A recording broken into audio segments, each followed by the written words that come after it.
Lil Wick in the building. How you feeling? Man, we chilling, man. We living. Yeah. Yeah. You out here. You making headlines left and right, man. Hell yeah. You know what it is. Both y'all, man. Who? Tell them who we got with us, man. Man, we got Sumo Dub, a.k.a. Slumper G. Go ahead, man. Y'all know what the f going on. Bloodhound K, nigga. Oh, J1 K, nigga. D1K, nigga. You know what the That's how y'all starting it off? That's how we started off. All right, so let's talk about it. Let's just jump right into it. So Jump right in. maybe what is it, like a month ago? Maybe about a month ago, it was viral that Q50 had got killed in St. Louis. It was a video.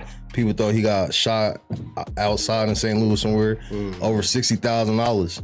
Then he went live probably 10, 12 hours after the fact, and everybody was like, oh shit, so Q50 isn't dead. Right. But the main thing that came from it was, they said y'all niggas did it. They thought y'all had shot Q50 up. Man, we don't know nothing about nothing. They said a lot of people did that shit, man. that shit, nigga. Nah. We did it. They said a lot of shit about this shit. We don't know nothing about nothing. They said a lot of did that shit. Y'all think we did it? If y'all think we did it, then shit, that's what y'all think. You know though, going on, you know what the f going wrong. Bloodhound K, D1K, or the K. You know what the f going on. Wait, who's that? Who was the other guy right there? Man, that's Sumo Dub, Slumper G, man, a.k.a. Slumper G, man. Sumo Dub. Okay. That's birthday was on the video. blood. Come on, man. Go ahead, introduce yourself to the Yeah, AI. y'all know what the f going on. Sumo Dub, aka Slumper G, aka Mr. F Yo Ho, aka Carter Crackers. You know what's going on. Order K, D1K, and Bloodhound K. And if you ain't smoking Lil June or Lil Scoom dead ass, then we ain't masked today. I swear to God, I'm on my house. Chicago and St. Louis, two cities divided by more than just distance. On one side, the Bloodhounds, a group that turned street survival into soundtracks of pain and ambition. On the other, CTS, a crew hardened by their own tragedies and battles. For years, the tension between them has simmered, but recently, it started to boil over. Whispers on social media, cryptic posts, rumors spreading faster than bullets, and behind every headline, one lingering question: how far will this feud really go?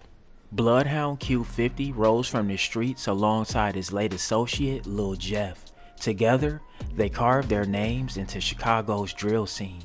But where Jeff's story ended in blood, Q50's continued in fire. The feud with CTS of St. Louis wasn't born overnight.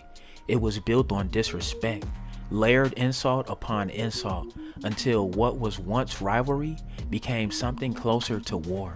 The kind of war where no stage is safe, no city, no neighborhood. And then, the first major rumor struck.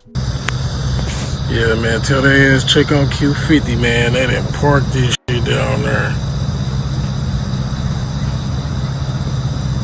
But Lou is not sweet, gang. Black truck on flats. August 2025, stories began to circulate. Q50 had been shot, not just once, not twice. His car, it was said, had been riddled with over 60 bullets. The internet swarmed with claims: 4 people in critical condition, bodies in ICU beds, Chicago's Bloodhound frontman clinging to life in St. Louis. But then, he appeared, alive, smiling, defiant. I know for a fact y'all was hoping that true, because I done fucked y'all up so many times. I know doing nothing for St. Louis was, you know what I'm saying? Still ain't made that 60 back. That's fucked up. I made it hard for around. I make it hard for to make money around this. I ain't even out there. Kid front your mama. Insisting it was all just rumor, a hoax, a misunderstanding. Yet the story didn't die there, because when whispers grow this loud, people don't just forget. They start asking, if he wasn't shot, then who was? Back and you know, like shit sweet again. If they come, I bet them trucks be bulletproof. You know, you come back. I bet them trucks be bulletproof. I bet you move way smarter this time. You hear me? I bet you move way smarter next time, gang.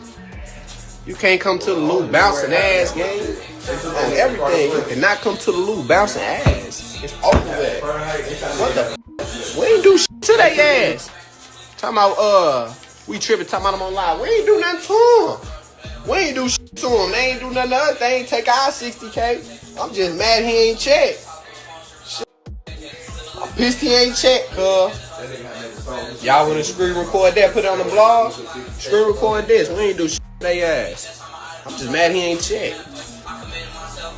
That's all it be. And I was happy. I was happy. A couple weeks ago, Q50 came to St. Louis, got booked for a show, and his truck got destroyed. And it kind of went crazy, man. Everybody made a big deal about it. It was, the top thing on the blogs. What was your first thought when you seen the news? My first thought when I seen the news, shit, I hope his ass was cracked. Shit, that's about it. Shit. A little trouble here and there, Other than that, it wasn't much to it, man, God gonna work his ways, how he gonna work his ways. Shit. If he was supposed to die, he was gonna die. Shit. So then when the shooting takes place, you guys just start trolling, and that's how you kind of became like the honorary op in this whole situation. I mean, shit's real static behind this shit. Yeah, you can say that. For sure. You can say that. Okay. Cause the main thing I think with your homie Real, right? Yeah. He said he went viral because he said this is the most famous person I ever smoked before. Mm-hmm. And when he said that, everybody was like, what the nigga dry snitching on himself, niggas on here claiming bodies and shit. So then everybody started pointing fingers at y'all like, yo, them niggas had something to do with it. Yeah. And y'all kind of played on the fact, and then Q50 went live and everybody was like, man, that nigga still alive. To understand why Q50 became a target, you have to go back to June 8th, 2024, Chicago Southside, a Saturday evening, 5:14 p.m. Bloodhound Lil Jeff was gunned down on the 6600 block of Rose Avenue. Multiple gunshot wounds, conflicting reports. Some claimed 19 bullets tore through his body, others said only 2. The truth was lost somewhere between the crime scene and the streets that fed on rumor. The motive? A dispute over something as small, as ridiculous as a replica chain. Maybe or maybe not.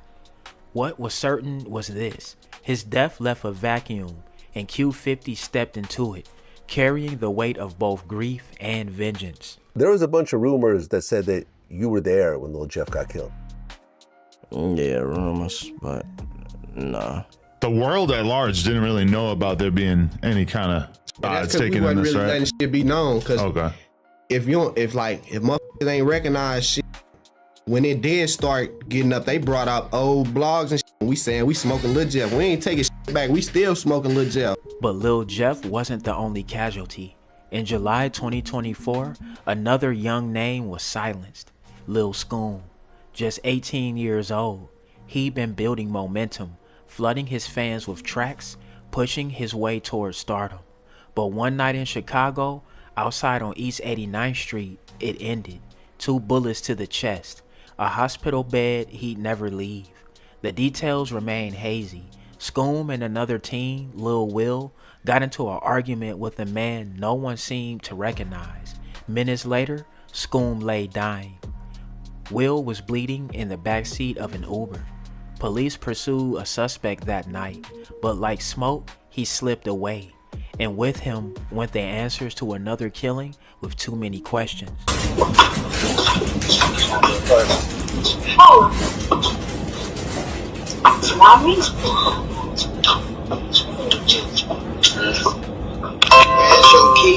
I told you I don't have no key. I take this on camera. I don't have no key. Like, is you slow? I'm like, I'm good ass, but it's easy to power trap. Yeah. You go, boom. Why y'all ain't just come through that? Is the back door open? No. So what you mean, mommy? Well, you said that ever since Jeff died, that you've been battling with depression. Yeah. And Lil Scoom. Cause Lil Scoom was my actor, so that shit. When Lil Bro died, I ain't really had no tears to cry about that shit. That shit fucked me up even more. So it's like, yeah, that's like, it's life, you know what I'm saying? I deal with that shit. I deal with that shit. I don't really need to talk to nobody about it. I don't really need to express. Fuck that, you know what I'm saying? It is what it is. I'll be alright. Well, yeah, because you touched on this. within a month of Lil Jeff getting killed, Lil Scoom ends up getting killed also. Mm-hmm. So it's like one after another with you. Exactly. Meanwhile, across the river in St. Louis, CTS was fighting demons of their own. CTS Luh Wick, real name Michael Henderson, found himself in a courtroom accused of murder. The case gripped the city. Was it road rage or was it self-defense? The incident was as wild as it was deadly. Wick and his crew on mini bikes, a jeep giving chase, a gun flashing from a window, gunshots splitting the night, and then Wick returning fire, killing the man behind the wheel instantly. For prosecutors, it was recklessness. For the defense, it was survival. In the end, the jury believed Wick not guilty, but the acquittal only fueled the legend of CTS. And for their rivals, it was another reminder these weren't men to be underestimated. St. Louis rapper known as CTS Luh Wick is found not guilty of murder after a 3-day trial. Jurors declared 19-year-old Michael Henderson not guilty of Joseph Shaw's death. Henderson was accused of shooting into Shaw's car from his bike and then leaving. Henderson says he shot Shaw in self-defense. He says he saw someone in Shaw's car point a gun at him and he thought his life was in danger. Bloodhounds versus CTS, Chicago versus St. Louis. What started as music, disrespect, and social media taunts has evolved into something darker. Lil Jeff is gone. Lil Scoom gone. Q50's survival, whether rumor or reality, has only drawn the spotlight brighter. And CTS, their names echoing through both courtrooms and lyrics. The cycle of rumors, violence, and revenge keeps spinning. Each death followed by another post, another chain of whispers, another headline that feels more like a warning. The streets are waiting, the fans are watching, and somewhere in the distance, the silence before the next storm hangs heavy. Because in wars like these, it's never a question of if, it's only when. Alright y'all, there y'all have it, man. That's the crazy story of the Bloodhounds versus CTS, Chicago versus St. Louis. Hey man, get in that comment section. Let me know what y'all think. Drillers and trappers, we outside trapping and drilling 247. Don't go nowhere. Watch that next video. Gang!